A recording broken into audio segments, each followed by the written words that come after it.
Shyam steel flexi strong TMT बार, ये strong के साथ फ्लेक्सिबल भी है। आपदा मुसीबत कोई भी आए, ये घर को अटूट बनाए। जब TMT फ्लेक्सी स्ट्रॉन्ग, तो घर रहे हमेशा के लिए स्ट्रॉन्ग।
ওই যে একটা ছেলে ভালো রেজাল্ট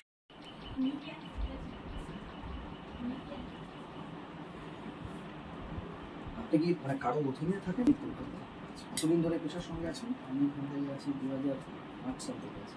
2008 কেমন ইনকাম হয়? এত বাড়ি করতে হয় কোনো দিন হতো সামান্য কিছু উপার্জন হয় কিছু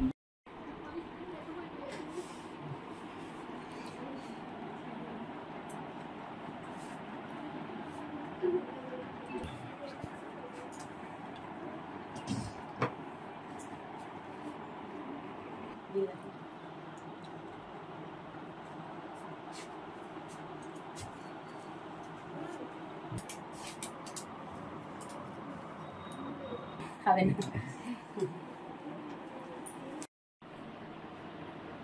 নমস্কার।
দাদারে যেতে যেতে স্কুলে যাই আজকে দাদার রেজাল্ট আমি যাবো না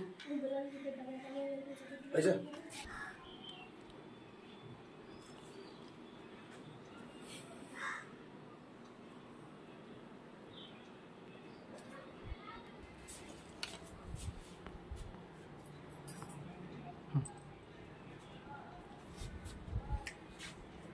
বাস সকালেই করে দিয়েছিলাম হ্যাঁ স্কুলে বন্ধ বলতে আমার দিয়ে দিয়েছি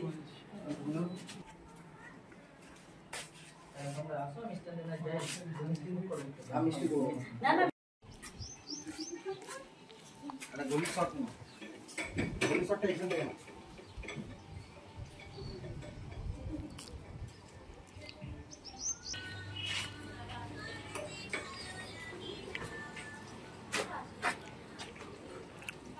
তার ফলাফলে কতটা খুশি কি বলবেন? রুদ্রনীলের ফলাফলে তো আমরা ভীষণ খুশি।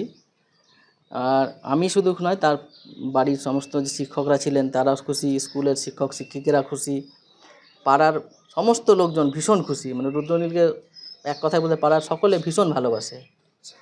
ছেলের আগামী দিনে তো ছেলে মেডিকেল নিয়ে পড়াশোনা করতে চায়, আপনি পেশায় কি করেন আমি পেশায় হচ্ছে আমাদের চাঁচল থেকে কলকাতা যে একটি বেসরকারি বাস চলাচল করে প্রতিদিন সন্ধ্যে 6টার সময়, সেইখানে আমি টিকিট কাটি, সেটা আমার পেশা। এবং সেই পেশাটা মানে আমার উপার্জন কত হবে সেটা আমি নিজেও বলতে পারবো না। কোনো দিন হয়তো আমাকে খালি হাতে বাড়ি ফিরতে হয়, আবার কোনো দিন হয়তো কিছু উপার্জন করে ফিরি, কোনো দিন হয়তো একটু ভালো উপার্জন হয়, সেইটা নিয়ে আমার পুরো সংসারটাকে আমাকে টানতে হয়। সুনীলের পাশে বোন রয়েছে, সেটা মাত্র 4 বছর বয়স। সংসার চালাতে কোথাও কি বেগ পেতে হয়, কষ্ট হয়? প্রচণ্ড পরিমাণে বেগ পেতে হয়, সেটা আমি কখনোই ছেলেকে বুঝতে দেই না। আর ছেলেও যথেষ্ট যে জেদ করে তার সেটাও করে না, যেটুকু বলে আমার বাবার এটা প্রয়োজন, মায়ের কাছে জিজ্ঞেস করে মা আমার এটা প্রয়োজন, আমরা যথাসাধ্য চেষ্টা করি তার সেই মানে আশাটাকে পূরণ করে দেওয়ার। কিন্তু আবার করতে পারি যে সেটাও বলবো না, যতটুকু পারি, সমস্তটাও পারি না। আরও অন্যান্য ছেলেরা হয়তো অনেক ভালোভাবে আশা তার পূরণ করছে, কিন্তু সেটা আমরা ছেলের পারি না। কিন্তু ছেলে যেটুকু করি তাতে ছেলেও খুশি থাকে। তো প্রতিদিন আপনার আয় কত, মাসে সেটা কত দাঁড়ায়? মাসে 12 থেকে 13,000 টাকা। সেই দিয়ে তো বর্তমান যুগে চালানো খুবই অসম্ভব, কিন্তু তার মধ্যেও কোনো মতো করে চালাতে হয়। তাহলে ছেলের স্বপ্ন কি এখান থেকেই বন্ধ হয়ে যাবে দেখা? স্বপ্ন তো আমি চাইবো যে গভর্নমেন্ট যদি আমাদের সাথে কিছু মানে সাহায্যের হাত বাড়িয়ে দেয়। কটা টিকিট কাটেন পার ডে আপনি? সেটা বলা যাবে না, কোনো দিন হয়তো 10টা টিকিট বিক্রি হয়, কোনো দিন 5টা, কোনো দিন আবার হয় না, এইভাবেই চলে। সেটা তো বলতে পারবো না কাস্টমার কতজন আসবে। তো বলছি যে এই যে ছেলের যে এই ফলাফল, এই ফলাফলে কতটা খুশি আপনি? ছেলের ফলাফলে আমরা ভীষণ খুশি। মানে ও যা বলেছিল এবং সেটা সে করিয়ে দেখিয়েছে, সেটা আরও ভালো হতো। গত ছেলের তো মানে আমার 29শে জানুয়ারি মানে রুদ্রনীলের ঠাকুরদা গত হয়েছে, এবং সেই গতর মধ্যেই রুদ্রনীল পরীক্ষা দিয়েছে। যেদিন আমার বাড়িতে শ্রাদ্ধ হচ্ছিল সেই দিনই রুদ্রনীল প্রথম পরীক্ষায় গিয়ে বসে। বাড়িতে শ্রাদ্ধ হচ্ছে বাংলা পরীক্ষার দিন, এবং বাড়ির শ্রাদ্ধ বাড়ির বাইরের শ্রাদ্ধের দিন রুদ্রনীল পরীক্ষা দিচ্ছে। সেই তার মানে মধ্যেই সে নিজেকে তৈরি করে নিজেকে অনেক বাধা কাটিয়ে সে পরীক্ষার হলে গিয়ে পৌঁছেছে। বাসের টিকিট বিক্রেতার ছেলে মাধ্যমিকে নজর কাড়া ফল, বাবা হিসেবে কতটা গর্ব হচ্ছে এবং কতটা বুক চাপড়াতে ইচ্ছে করছে? বাবা হিসাবে তো আমার ভীষণ গর্ব হচ্ছে, যেটা গর্ব বলে শেষ করা যাবে না, যে আমার ছেলে এত ভালো রেজাল্ট করেছে এত কষ্টর মধ্যে। সেটা আমি ভীষণভাবে খুশি। শুধু আমি নয়, আমার পুরো পাড়ার লোকজন, আমার যত গৃহ শিক্ষক যে কজনকে মাত্র দিতে পেরেছিলাম, এমনকি স্কুলের শিক্ষক শিক্ষিকারা প্রত্যেকেই খুশি। কতজন গৃহ শিক্ষক ছিল? বেশি দিতে পারিনি, 3-4 জন শিক্ষক দিয়েছিলাম। ছেলের ফলাফল শুনলেন, কেমন হয়েছে ছেলের ফল? খুব ভালো হয়েছে, আমরা খুব খুশি। 653 পেয়েছে। খুশি মা বাবা হিসেবে? হ্যাঁ, মা বাবা হিসেবে খুব খুশি, ছেলে এত দূর এগোতে পেরেছে নিজের চেষ্টায়। তো এই যে ছেলের পড়াশোনাটা কেমন ছিল? ছিল ভালোই ছিল। কখনো কারো সাহায্য চাইনি, নিজেই করেছে। আমরা তেমনভাবে ওকে পড়াশোনা দেখাতে পারতাম না, এখনকার যুগের পড়াশোনার পদ্ধতিগুলো তো সব আলাদা। ও নিজের চেষ্টায় এত দূর এগিয়েছে, আমরা পাশে ছিলাম, ওর স্যারেরা পাশে ছিল, শিক্ষকেরা পাশে ছিল, সবাই। হ্যাঁ, আরেকটু বেশি আশা করেছিলাম, কিন্তু যাই হোক ঠিকঠাক আছে। যে বাড়িতে টিউশনিও করি, এইসব নিয়েই ছোটোখাটো দিক দিয়ে যতটা পারবো চেষ্টা করব ছেলেকে এগিয়ে নিয়ে যাওয়ার। ছেলের মানে রুদ্রনীলের বাবা তিনি কি করেন পেশায়? তিনি কলকাতা বাসের ওখানে কাউন্টারে টিকিট কাটেন। আচ্ছা, সেই দিয়ে সংসার চলে? হ্যাঁ, সেই দিয়ে সংসার চলে। আচ্ছা, সামনে তো বড় উচ্চশিক্ষা, কিভাবে ছেলের খরচ জোগাড় করবেন কিছু ভেবেছেন? না, কিছু তো এখনও তেমনভাবে ভাবিনি, দেখা যাক। কি বলছে ছেলে, মেডিকেলে ভর্তি হবে? হ্যাঁ, ছেলের তো ইচ্ছা মেডিকেলে ভর্তি হওয়ার। ছেলে এইভাবেই যাতে এগিয়ে যেতে পারে, আপনাদের সবার আশীর্বাদে, শিক্ষকদের আশীর্বাদে, বাড়ির আশেপাশে সবার আশীর্বাদে। ওর দাদু ঠাকুমার খুব ইচ্ছে ছিল, ওর দাদু ঠাকুমা আজ পৃথিবীতে নেই। ছেলে যখন মাধ্যমিকের ফাইনাল পরীক্ষা ছেলের, তখন আমার শ্বশুর মশাইয়ের শ্রাদ্ধ হয় আর কি। সেই সময় জন্যই ছেলের মানে একটু খুব দুঃখিত। আজকে দাদু ঠাকুমা বেঁচে থাকলে আরও খুশি হতো। ওর দাদু দিদা আছে, তারাও খুব খুশি, বাড়ির আশেপাশে সবাই খুব খুশি এই রেজাল্ট। আপনার নাম দিন? আমার নাম শ্বেতা দাস।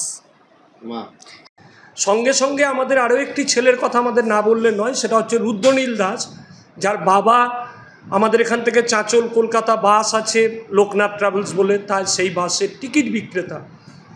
আমরা ছেলেটির রেজাল্টে অভিভূত, যে সত্যি কথা খুব পড়াশোনার মধ্যে তাকে নানান রকম অসুবিধার মধ্যে পড়াশোনা করতে হয়েছে। বাংলা পরীক্ষার দিন তার দাদুর শ্রাদ্ধ ছিল, সে অবস্থাতেও সে পরীক্ষা দিয়েছে এবং ভালো ফলাফল করেছে, তার কোনো রকম এই উচ্চ মাধ্যমিক পড়াশোনার জন্য কোনো অসুবিধা হবে না। স্কুল তার সবসময় পাশে আছে, শিক্ষক মশাইরা সবাই সঙ্গে আছে, কোনো দিনও কোনো অসুবিধা হবে না, একথা আমরা স্কুলের পক্ষ থেকে বলতে পারি। প্রথমে তো মাধ্যমিকের রেজাল্ট বেরিয়েছে, এটা জীবনের সবথেকে বড় পরীক্ষার একটা রেজাল্ট। তো তাই জন্য প্রথমে ভয়ে তো ছিলাম, কিন্তু যখন রেজাল্ট বেরোলো তখন দেখলাম আমার প্রাপ্ত নম্বর 653। তো যাই হোক, 660-এর ওপর কিছুটা এক্সপেকটেশন ছিল, বাট এই নাম্বারেও আমি খুশি এবং আমার স্থান স্কুলে তৃতীয়। আমার সর্বোচ্চ নাম্বার এসছে জিওগ্রাফিতে বা ভূগোলে 99 পেয়েছি। আসলে এই ভালো রেজাল্টের পেছনে শুধুমাত্র আমার অধ্যাবসায়ই নয়, বরং আমার মা বাবার পরিশ্রম এবং আমার সকল গৃহশিক্ষক তথা স্কুলের শিক্ষক এবং শিক্ষিকাদের অবদানও সত্যিই অনস্বীকার্য, কারণ তারা সাহায্য না করলে হয়তো আমি আজ এই ফলাফলটা করতে পারতাম না। বাবা কি করেন তোমার?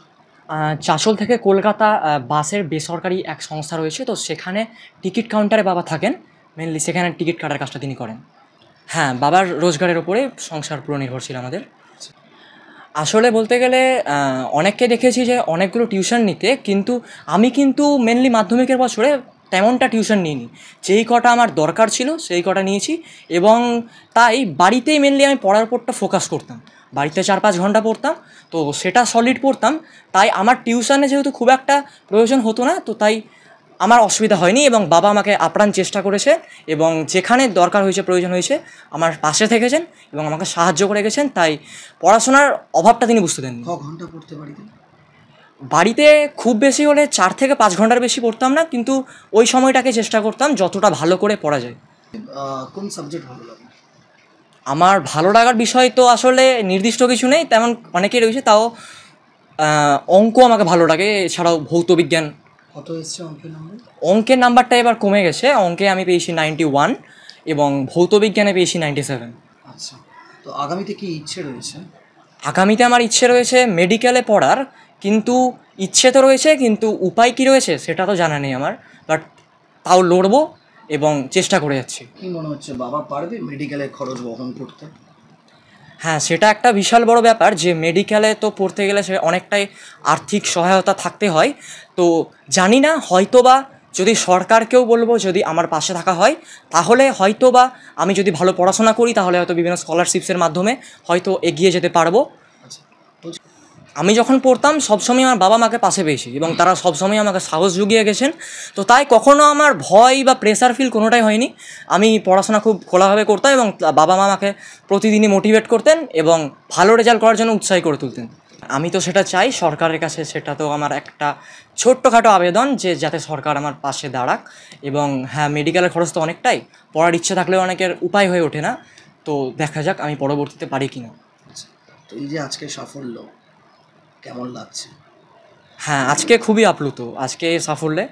আসলে পুরো বছরটা যেভাবে পরিশ্রম করেছিলাম আমার মনে হয় সেটারই ফল আজকে পেয়েছি। যাই হোক, আরেকটু ভালো হলে আরও ভালো লাগতো, বাট তাও ঠিক আছে, খুশি।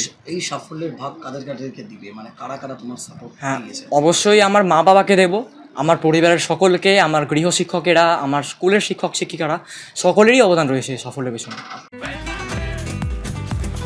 ये स्टाइल का मामला है, रूपा फ्रंटलाइन।